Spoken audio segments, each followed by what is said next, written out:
I voted for Peter Obi, but you see, I didn't jump that queue for Peter Obi. I didn't smuggle anybody into the polling booth for Peter Obi. I didn't brandish a knife or threaten anybody in my polling unit for Peter Obi. I did not snatch a ballot box, stuff a ballot box, break a ballot box for Peter Obi. I did not bribe anybody to change results for Peter Obi. I did not steal. I did not kill for Peter Obi. What I did for my candidate was stand in line. From 8 in the morning on Saturday till 8 in the morning on Sunday. And when the sun got too hot and I thought of going back home, I remembered shot to death on the train to Kaduna. And I stood. And when the heavens opened and poured down rain, and I thought of running to find shelter, I remembered. Stuck at home because of ASU strike. And I stood. Through my hunger, through my thirst, through my worry about whether the children I left at home were fine. I stood. Because what I wanted to give my candidate, what I ended up putting in that box, was not a piece of paper. What I ended up putting in that box was my hope for a country where young people would not be so disillusioned by the actions of their own parents, of their own leaders, that they will be willing to risk crossing the Sahara Desert on foot just to escape. That was what I put in that box. That was what my presiding officer refused to upload. The future of that young boy who stood with me, who stood with us through the night, counting those votes.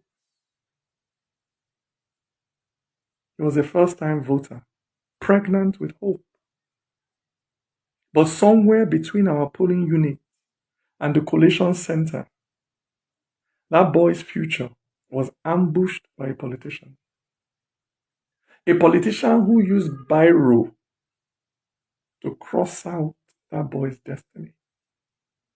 A politician who found where that boy had written hope and wrote over it new words, hopeless. Yes. It is a terrible thing, I tell you. When a Nigerian is kidnapped on their way to Zamfara or Makodi or Enugu. But it is infinitely worse when Nigeria herself is kidnapped on the way to the collation center. My brother, my sister, it is not Nigeria that has her foot on your neck. It is not the Fulani or the Igbo, the Christian or the Muslim that has wrapped their finger around your neck and is squeezing the civic life out of you. It is not Yoruba people who don't give a damn whether you eat, whether you have a decent house to sleep in, whether you're able to find a job 5 years after graduating. It is not North or South that spends 8 years to build one bridge or to fix one pothole in the middle of the road. I tell you, my brother, my sister, it is that politician who is willing to kill, who is willing to steal to stay in office. That is your enemy.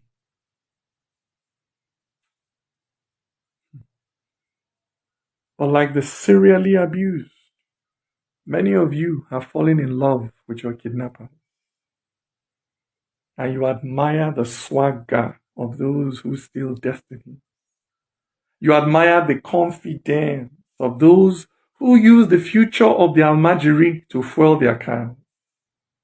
But not me. Me, I would rather be a gateman in heaven than a king in hell.